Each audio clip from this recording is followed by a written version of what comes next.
اعوذ باللہ من الشیطان الرجیم بسم اللہ الرحمن الرحیم وللہ علی الناس حج البیت من استطاع الیہ سبیلا، سورہ آل عمران آیت نمبر 97۔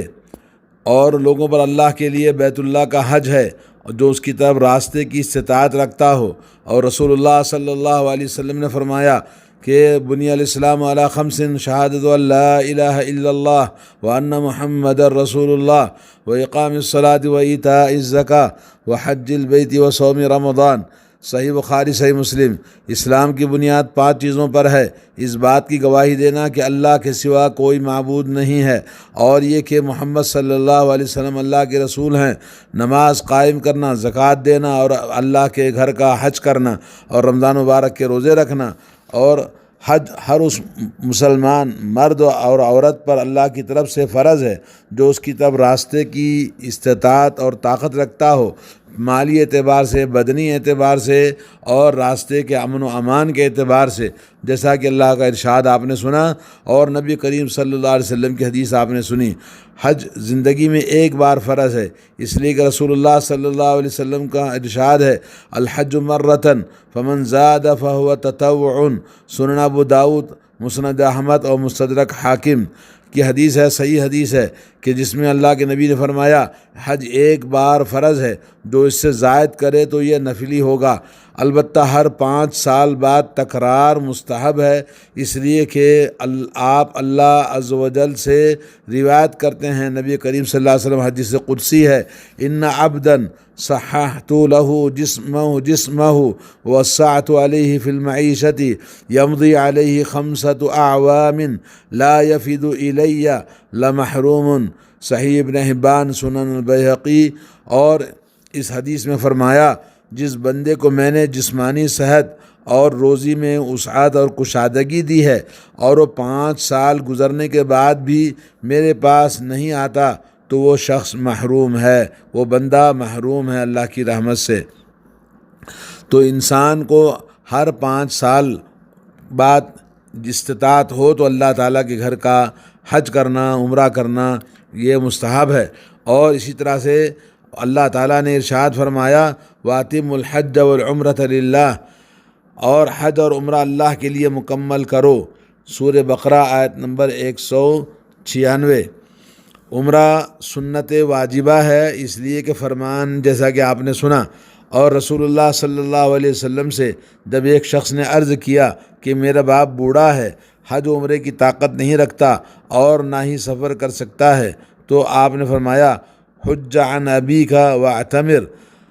تو اپنے باپ کی طرف سے حج کرو اور عمرہ کرو۔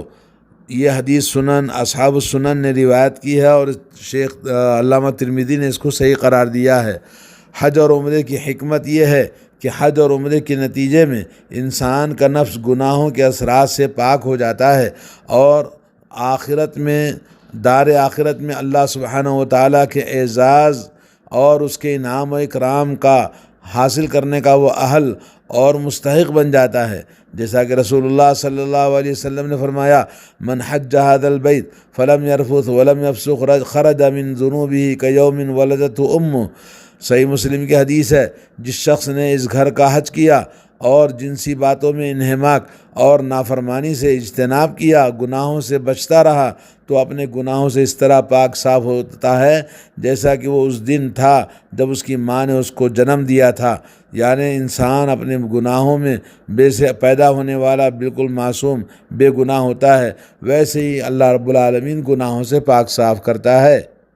اور حج کی فرضیت کا جیسا کہ آپ نے سنا دوسرا یہ ہے کہ حج اور عمرے کے واجب ہونے کے کچھ شرائط ہیں۔ مسلمان پر حج عمرہ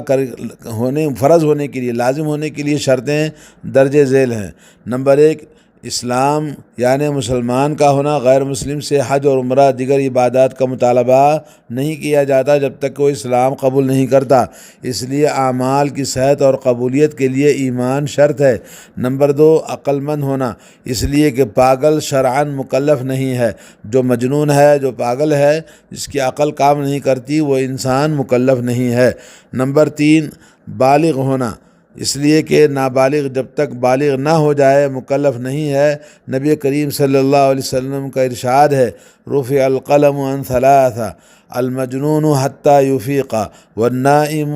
حتی یستیقظ، وعن الصبی حتی یحتلم۔ مسند احمد، ابو داود کی حدیث ہے، صحیح حدیث ہے کہ 3 شخص مرفوع القلم ہیں، یعنی ان پر احکام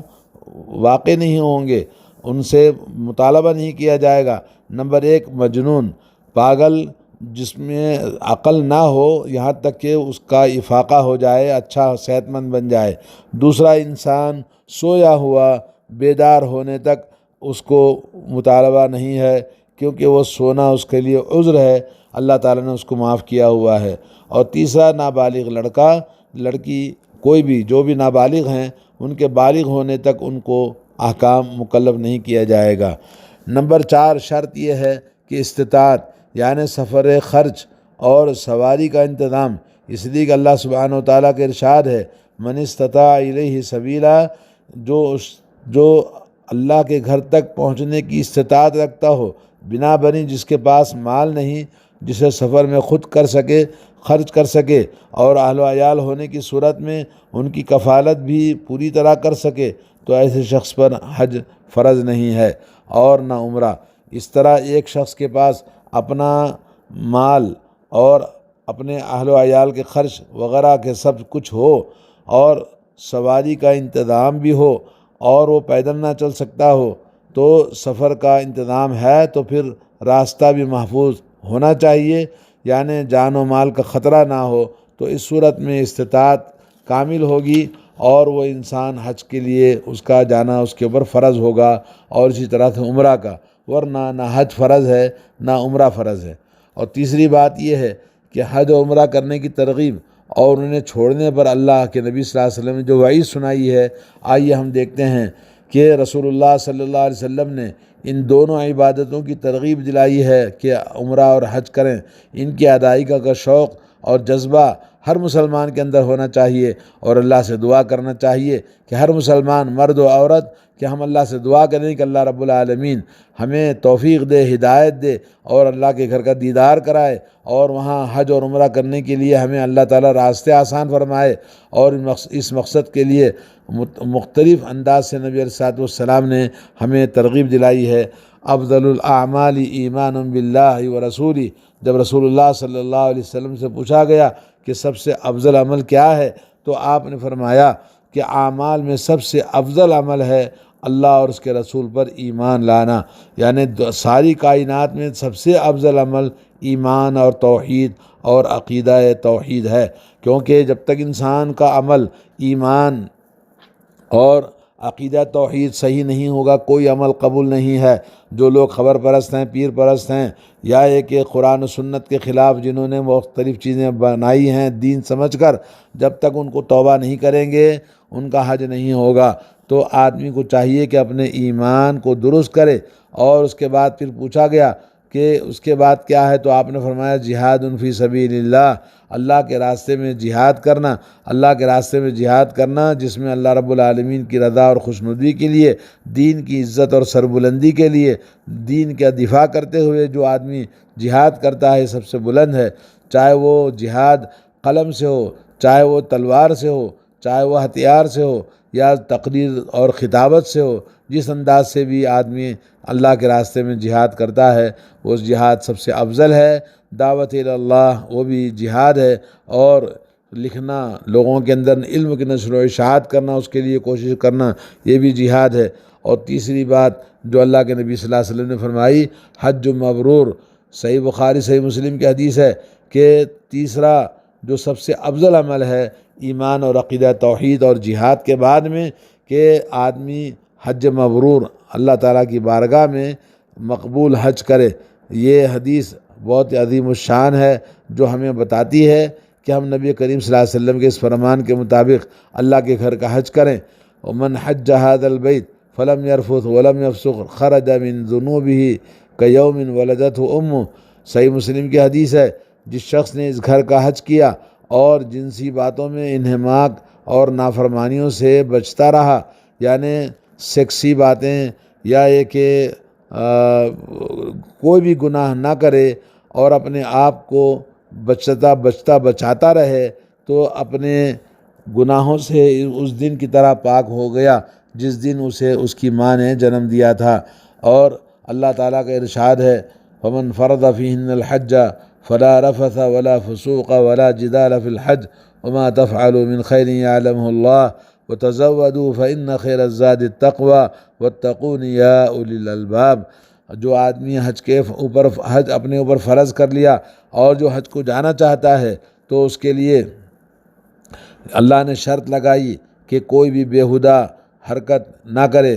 اور گالی گلوچ نہ بکے، لڑائی جھگڑا نہ کرے، سیکسی باتیں نہ کرے، تو اس کے حج کے اندر ساری عبادت ہی عبادت ہونی چاہیے، کیونکہ بارگاہ رب العالمین میں جا رہا ہے۔ تو اللہ کی بارگاہ میں جانے کے لیے نفسیاتی طور پر، نفسانی طور پر اور جسمانی اعتبار سے، ہر اعتبار سے پاک صاف ہونا اور عقیدہ توحید کے ساتھ جب جائے گا اللہ کی بارگاہ میں اخلاص کے ساتھ تو اللہ تعالیٰ اس کے گناہوں کو بخش دیتا ہے۔ اور اللہ کے نبی صلی اللہ علیہ وسلم نے فرمایا الحج المبرور لیس لہ جزاء الا الجنہ۔ صحیح بخاری صحیح مسلم کی حدیث ہے کہ گناہوں کی آلودگیوں سے پاک اور اچھائیوں سے بھرپور جو آدمی حج کرتا ہے اس کا حج کا بدلہ سوائے جنت کے کچھ نہیں۔ تو جنت ہی جنت ہے اس حاجی کے لیے جس کے اندر یہ تمام شرطوں کے ساتھ میں کہ وہ آدمی کوئی بھی گناہ نہ کرے، کوئی بھی بیہودہ حرکت نہ کرے، جنسی اور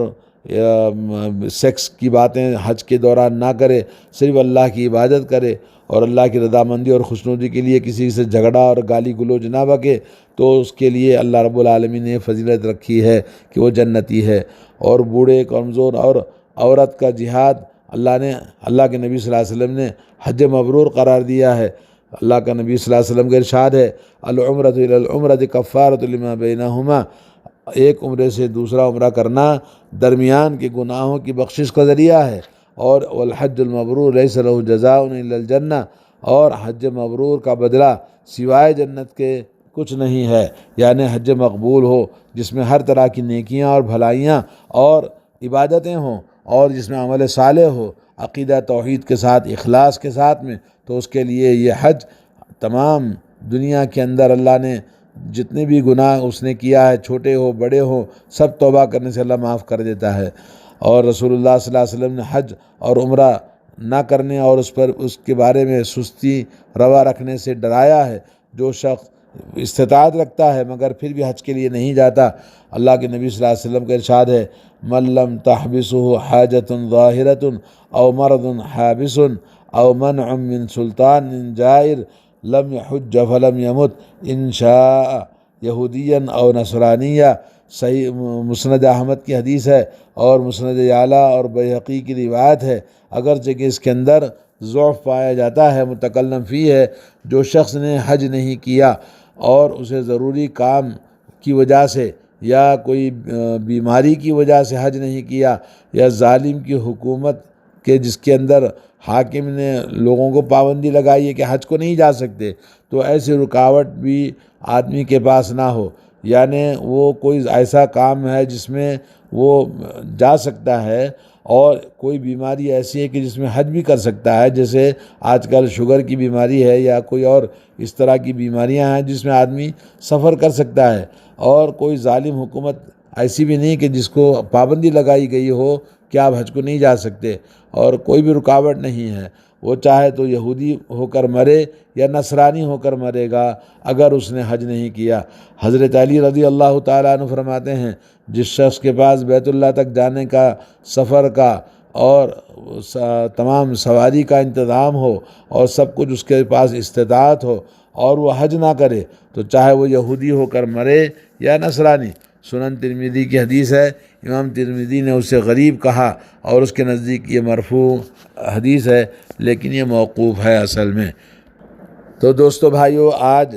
آپ کے سامنے یہ باتیں ان حاجیوں کے لیے ہے اور تمام انسانوں کے لیے کہ اس کا علم اور اس کا شوق اور اس کا جذبہ حاصل کرنے کے لیے اس کو سننا بہت ضروری ہے، جاننا بہت ضروری ہے، کیونکہ وقت حج کا ہے اور یہ ذی القعدہ کا مہینہ شروع ہو گیا اور ابھی ذی الحجہ ہمارے سامنے ہے۔ ایک مہینے کے اندر حاجی اپنے گھروں کے چھوڑ کر، اپنے اہل و عیال، اپنے وطن کو چھوڑ کر اللہ کے گھر کے لیے حج کی طرف جائیں گے۔ اور اس کرونا کی وجہ سے جیسا کہ آپ نے دیکھا پچھلے سال مختصر حکومت نے حج کرایا تھا، اور اس سال حکومت سعودی عرب نے تقریباً 60,000 حاجیوں کو منظوری دی ہے۔ اس میں تمام قسم کے نیشنالٹی کے لوگ موجود ہیں، اس میں ہمارے ملک کے بر صغیر کے لوگ بھی موجود ہیں۔ اللہ تعالیٰ جن کو توفیق دیا اور جن کی منظوری آئی ہے وہ قابل مبارکباد ہیں۔ اور اس سال کا حج جیسا کہ ہمیں پتہ ہے کہ بہت کاسٹلی اور بہت ہی قیمتی حج ہے، اور اس کے باوجود انہوں نے اپنے ایمان اور اپنی آخرت کے لیے